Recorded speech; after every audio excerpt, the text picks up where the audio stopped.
The last panel is approaching innovation as a household brand name. We have three speakers joining us. Please make your way to the stage.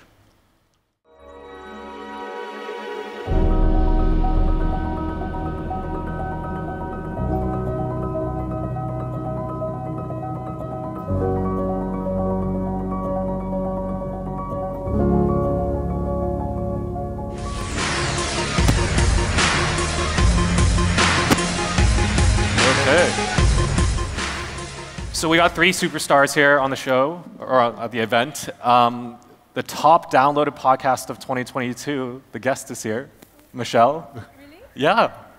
You know, I messaged on Instagram last night, and you know, for the students that wanted some tickets, that can't afford the tickets but wanted to go, and Michele was the top pick.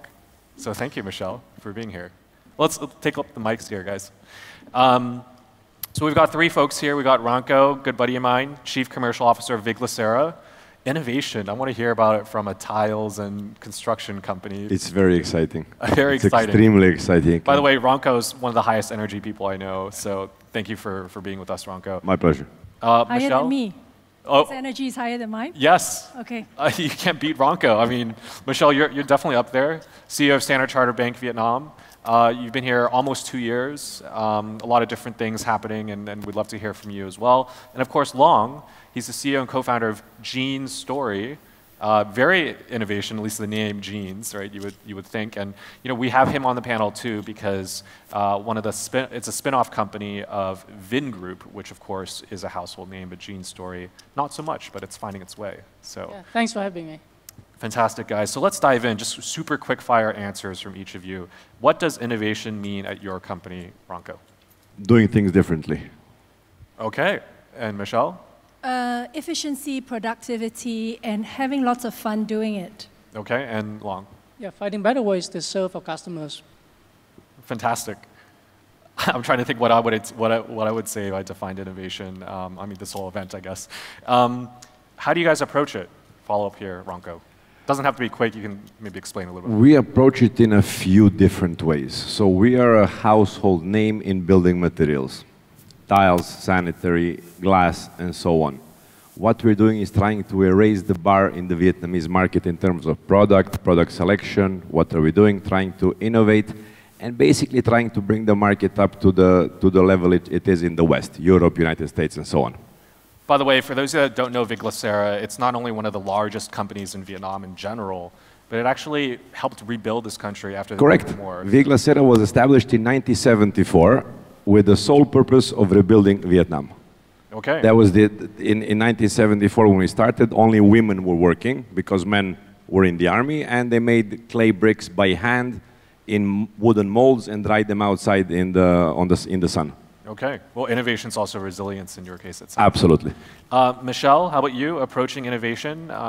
You've mixed up quite a few things at Standard Chartered in a good way since you've taken up the reins. What is innovation for you as a leader and for the brand? Can I tell a story? Please, yes. Okay, I'm going to tell you about my fast fish. Fast fish? My fast fish. Okay, yes. Please. Okay, so you mentioned I came here 2 years ago. And we're 117 years old, believe it or not. Some of you might say, really? Standard Chartered is 117 years old? We are. But I realized that when I came on shore that, gosh, we are a small fish in a very big pond. And we're talking about banking here. We have incredible local banks, very, very big, very credible. And Standard Chartered being a foreign bank, it's a small fish. And so I said, it's okay.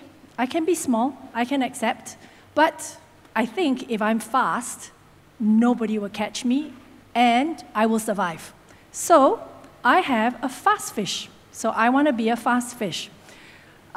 We have something we coined called the CEO Fast Fish Award.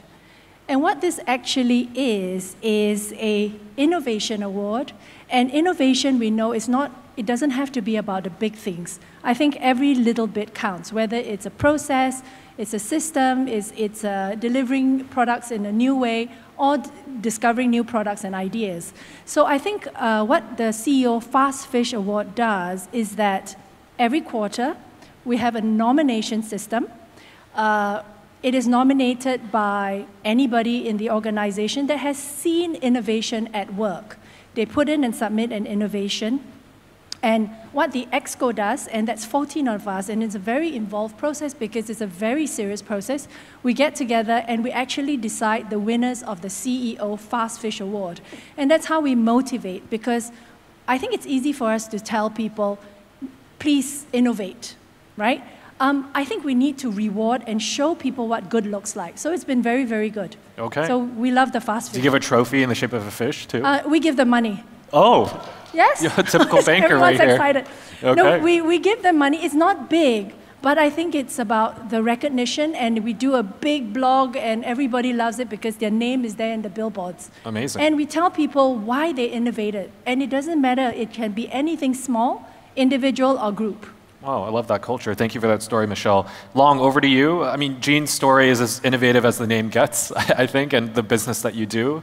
But how do you guys approach innovation? Not just technology, perhaps, but your mindset and the team. Love to hear your thoughts. Yeah, I think one of the key ways is to foster a culture of innovation at our company, where we try to get our young engineers, let's say, free time every Friday afternoon. Not really free time, but give them an assignment, try to think of something new and do it in a creative ways, either fixing existing feedback from users or trying to implement completely new features of the systems. So some of those Friday afternoon activities, so to say, have really come into new features about core product and create additional value for our users. Not only functionality, but one of the key things in our industry is cost innovation, where we want to bring high quality genomic service to the user, but also need to be at an affordable price for a middle class Vietnamese. Ranko, I have a question for you. Viglacera, you're the least innovative industry out of these three here. But because I know a lot about what you guys do, I know you're doing cool stuff. But why is communicating the innovation that you guys are making so important to you guys? What kind of image are you trying to build in the next phase? It's important for us because we're a very old company. We were established, as we mentioned, in 1974, and we are sort of the founder of the building materials industry in Vietnam. The image has gotten a bit stale over the past nearly 45 years now. What we're doing is we are trying to communicate the ways we're changing. So that includes processes, manufacturing, production, the approach to sales, and the approach how do we present our product to the customers. You guys have a new factory here. Exactly. So you're the third person today that has told us, the audience, that you have a factory around here. We agreed with the other two. We're going to do a factory tour. Okay, well, sure. So Heineken was one. Okay. Sanofi is another, and now Viglacera. Well, I am right next to Heineken. Our factory is literally next door to Heineken. Really? Absolutely, in Miss One. So easy logistics-wise. Okay. Well, there you guys go. We have I don't know. Kevin from Sanofi. They're the Heineken You're in guys. agreement still, right? He's the GM of Sanofi right there. Okay, so. I'll drop by when I'm in the factory, get a couple of cases of beer. So we got everything. We got people making pharmaceutical products, consumer healthcare products. We've got beer, and then we have tiles and construction materials. We have large format porcelain. So the new factory, the large formats. So we are the first company in Southeast Asia and Asia Pacific to do large format porcelain panels, 1.6 meters by 3.2 meters, from 6 millimeter thickness to 20. That's going to be in our new office too, right? Exactly. That's your new office. If you're really new office, talk to this guy. He can save you a lot of money. Anybody needs to renovate their offices, I'll give my cards later. Give me a call. Very bespoke service right here from Ranko. Next question for you two, and the same. I mean, I'll start with Standard Chartered. I love the cultural values that you've instilled with the Fast Fish Award. That's phenomenal. That's the first I've heard in some time regarding that. But what about the business? You guys talk. Your main business is, you're making millions of dollars working with corporates, helping them acquire companies, launch new businesses, whatever. How do you communicate to the corporate businesses about that approach? I've been told by IFC that actually banking, I'm very boring, and I offer very boring products. Michele is not boring, though.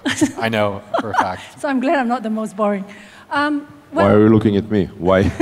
Because he said that of the three of us, you're the most boring. Hao said it. Okay, seriously. Okay. I have two businesses. So I have the corporate and investment bank, and I have the retail bank. Now, you can all agree with me, retail is not boring. It is super fast, the most innovative of all banking. Maybe I'll start with the corporate business. You know, I like to say that we do a lot of innovation because our innovation, you know, it's about product innovation. So we have launched many first with our clients. And usually in the corporate and investment space, it's a bespoke. Because what you do is that when you talk to a client, they want to do a structure in a different way, and we have to think about innovative and creative ways to actually deliver that financing to them at a price that they can accept and global investors can accept. So there is a lot of innovation that's going on, especially now with sustainability and the focus on sustainability. You kicked me off that panel, but okay, I'm here anyway talking about innovation. Please do. Yeah. I do like innovation. You know, it's great because sustainability-linked finance, mezzanine financing, it's all about innovation. And it's changing so rapidly, and especially with, you know, net zero ambitions of Vietnam, I think there's a huge opportunity for us to innovate in that space and to educate and bring everybody along on the journey with us. And that's one of the jobs of financial institutions. So we take it very, very seriously. Now, in the retail space, I think what's very interesting also is the partnerships that can happen. And when I look at partnerships, I look at what can we do to lift participation. It could be financial education. It can be about delivering microfinance to the people who need it the most, right? And so we've done many partnerships, whether it's BNPL, which is, you know, so popular now, but also quite dangerous. But, you know, if you know how to manage it well and you educate the right way, it can do a lot for the communities that we operate. And trustment lending and microfinancing or trade financing or digitizing bankers' guarantee, seamless from front to back. I think it's all very exciting. I have one partnership that I know really well from Standard Chartered, which is Liverpool. Oh, yes. Can I get tickets? For a fee, yes. That's the third time I've asked that today. Have you? Yeah, because Wayne do you? Bassan from AIA, they sponsor Spurs. I asked him for tickets. He said yes on the spot. Okay, if I get free tickets, I'll give you free tickets too. Oh, okay. There we go. We'll go together. Long, over to you. How has it been working? You know, Vingroup is obviously a huge partner in making Genestory happen. How is that dynamic when it comes to really big conglomerate doing real estate and whatever else they're doing, and then suddenly this super innovative, hopefully fast-moving company next to it? How has that dynamic been in balancing innovation and, you know, corporate interests at the same time? Right. Yeah. For many of Vietnamese out here, probably you might know the Vingroup's slogan is always be a startup, right? Mãi tinh thần khởi nghiệp. So for me, being new to Vietnam and getting used to the Vingroup culture being very fast-paced and moving to a startup is not a big change at all for many of us because we were encouraged within Vingroup to always try new things, take risks, and if you fail for it, try again. I guess the biggest difference now is that one of the reasons we spin off is we need to find new way to innovate in different aspects, like cost innovation, what I mentioned is key, right? Vingroup, like Vinmec and other quality provide really high quality service, but also at a premium price for the user. But as we know, to bring genomics to a wider Vietnamese population, you not only need premium quality, but also affordable price. So that is some of the freedom we get, right, when we be able to spin out and get chance to do more experimentation. Okay, great. Yeah, those challenges. And I want to kick back to you to the challenges. You make it sound so easy. But what are those challenges at your levels? International bank, super big domestic company in Vietnam. Start with Ranko there. What challenges have you faced in trying to drive the innovation? It's the usual suspects. It's the mindsets. Whatever you're trying to do, people go, why? We've been doing it like this for 30 years. My default answer is exactly that's why. Because we've been doing the same way for 20, 30, 15, 10 years. That's why we should change. It's very hard, especially in a large corporation which has 10,000 employees, 40 subsidiaries and so on. But we've managed to make a small core team of people who are driving innovation across all business verticals. You know how I know you're innovative?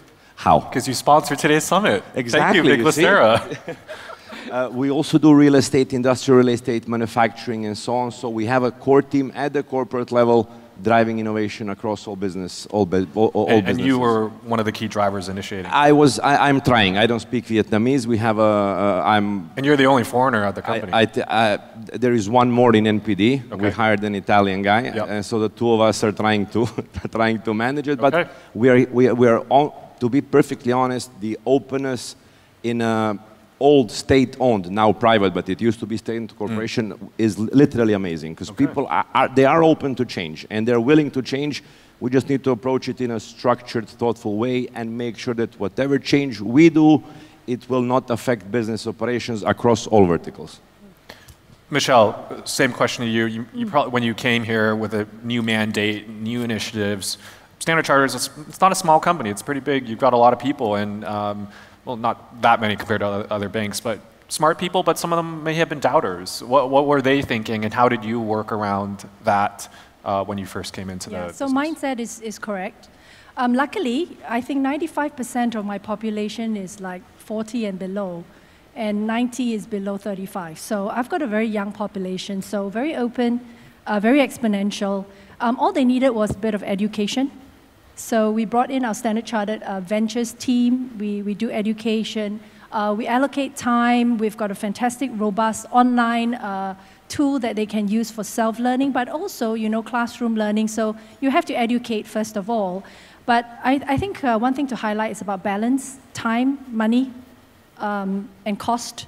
Right? We are still a bank that sells vanilla products. And we have a ROE and we have shareholders that we are answerable to. So we need to balance the time where we need to deliver the BAU and the budgets go up every year. But at the same time, we need to find capacity for people to take a step back, one step back to move 2 steps forward and ideate and have that creativity and that mindset. So they need a bit of time, they need a bit of space. And then we need to find that balance. And sometimes we struggle, especially in seasonal activities, etc. But so far, so good. I think we need to be very agile in the way that leadership is communicating the messages. And I think it's very critical to say, again, that innovation is not about the big things. If you spend 10 steps doing one single piece of work, if you can cut it down to 5 steps or 3 steps or 2 steps, to me, that's innovation. So I encourage everybody, start small, start with something that you are comfortable with. It doesn't have to be a multi-million-dollar project to say that you're a fantastic innovator. Doesn't work like that. And if everybody thinks about reducing their workload from 10 steps to 1 step, and you multiply that across the 1,700 people that I have, I think I'm pretty innovative. The first step is to get on my show, right? Yeah, I know. Yeah. How did I get on your show? Good. I don't know how you got on, but you got on. All 3 of you got on. Okay, well, just final words here from the 3 panelists. I don't actually think I've asked any of you this question, but I've been asking all day, and I really think it's one of the most valuable questions that we can ask senior leaders. We want to get in your minds a little bit and think about what you want to learn. A lot of young people want to learn things, but how about you guys? So I'll start with Long here. So the question is, who else would you like to hear from an event like this or on the Innovators podcast that you can become a better leader as a result? Who would you like to hear from? Right. Just quickly touch on one of the key challenges we're seeing with innovation in healthcare is to educate people what's going on and the benefits. For example, when we talk about genomics, a lot of people think it's mostly about ancestry or predict your future. But a lot of that, many people do not know, is genomics can help predict what kind of medication you can take and what kind of medication you should avoid. So really want to see more people in the healthcare ecosystem going on stage, like doctors, policymakers, to help educate the Gen Z and the public more on the benefits of healthcare in general and genomics have on your life and wellness. Healthcare, very big subject, and we will be providing more content about that. Thank you, Long. Over to you, Michele. You've been here a couple years, but more to learn every day. Who or what kind of industries would you like to see talk about? Don't know about industries, but I think Vietnam is a very young population, but at the same time, it's probably aging, and we know that aging as a population and as a leader leading through generations. I think I'd like to hear more from the young generation, because yours is really about senior guys sharing their experiences, which is fantastic. But why not hear for the future leaders and what they actually think about and what they care about, and maybe having a differentiated panel where you have an old person and you ask a question and everybody gives their thoughts. And then you can see the different cultural or generational thinking. And that would teach us a lot about how do you lead through generations. One of our interns, she's out there somewhere. She's 20 years old. She dropped a viral video about why she wanted to work at Vietcetera. Vung, she's somewhere out there. I think the two of you would just be such a powerful fireside chat together. Not today, but in the future. Look out for that. Thank you, Michele. Ranko, over you. Last one. Who or what kind of industry would you like on the show so you can learn something? Wellness. Wellness. Mental wellness. We talked about this offline, actually. Exactly. We talked about it offline, and I think it's very, very interesting. Not in terms of reducing the workload, but in terms of balancing and having enough energy to do everything properly. Who feels overworked sometimes, even though you're not really, it's in your control, but you just feel overworked? Actually, okay, a few of you guys. I would call it mental burnout. Oh, mental burnout. Yeah, okay. Not overworked in terms of working 18 hours a day. It's mental burnout because when you're juggling 5 balls at the same time, 3 different projects across many divisions, things get lost in the cracks. I think it starts with just talking with people. Just now, I just feel a little bit better just talking. Relaxed. Actually, today, a lot of people ask me, how are you upstage on 6 hours just talking to 20 different people? And for me, it's actually talking to the people that actually helps. Sometimes if you're just alone too much or just, at top as executives, just telling people what to do, not that we do that, but, it gets exhausting, but just trading ideas, that's the community we want. Agreed. Communicate, communicate, communicate. Okay, well, fantastic. Wellness, mental wellness, hopefully on the show very soon. Thank you so much for joining today's panel, the 3 of you. Thank Ranko, you. Michele, and Long. All right. Thank you, guys.